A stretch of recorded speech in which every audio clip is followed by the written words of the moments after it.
so I held up a few signs. I'm going to be starting over with you, so I just want to get Sure. your name and your title and how you're involved in this project. Yeah, Michael White.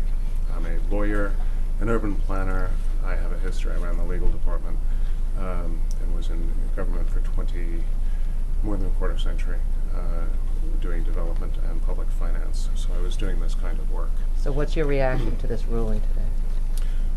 My reaction to the ruling is that the public is absolutely naked in terms of protection against eminent domain. Once upon a time, the Supreme Court dealt with a difficult question, and they said that eminent domain could be used to prevent consolidations of huge amounts of property in a single hand. This agency is using eminent domain in order to consolidate a mega monopoly of property in Forest City Radnor's hands. I have a visual. I'll show you if you want. Yeah, you can show me afterwards. Just you can continue talking, and I'll shoot that afterwards. Okay.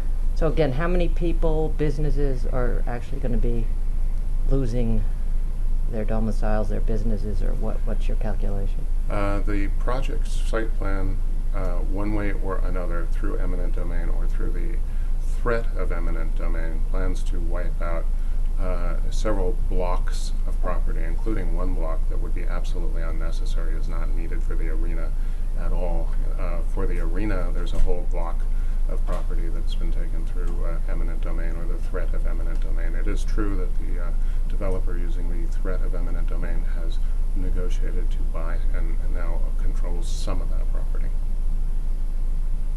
And then where do alternatives for the businesses or the individuals losing their home, they have no recourse? They're not adequately compensated. One of the problems with eminent domain is that only a fraction of the true value of your home or your business and the goodwill and the relationships that you've built up with the community and your tenants is compensated. So traditionally, if you look at what happens, you'll find that when eminent domain is used, the businesses in the footprint of eminent domain frequently, more often than not, go out of business because they can't start up again with the funds that are given, and sometimes it's a decade before they get that money back. And what about the pluses this will bring to the area as far as jobs and everything else? What do you say about that? There are no pluses. This is being done in order to foster a mega monopoly for Forest City Radnor, the developer. The independent budget office of the city has said that this is a $220 million net loss. That's not how much the project costs. That's a net loss to the public. That is the arena itself. This agency has given away its negotiating power on all of the rest of the property. And since they have no negotiating power, there is absolutely no assurance. In fact, you can predict that there will probably be a net loss on the rest of the project for the public as well. Anything else you want to add? I'll show you some visuals if you want.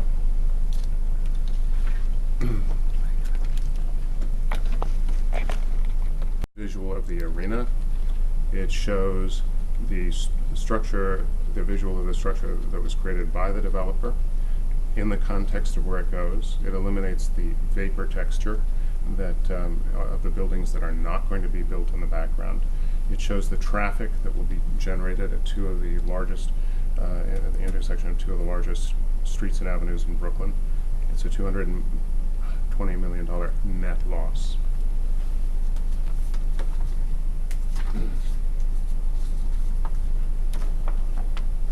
This is what it'll look like from the back. What we're getting is 20 to 30 years of parking lots, and the open rail yards are not going to be closed. So this agency has given the developer a one-way option to develop this property, keeping out all other developers.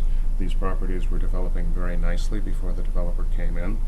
As a result of giving away their negotiating power, it is predictable that this too will be a net loss for the public.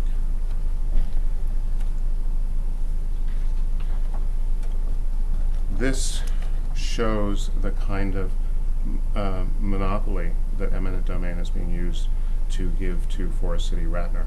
This is the Metrotech Center. This is property that two buildings that the developer owns in between.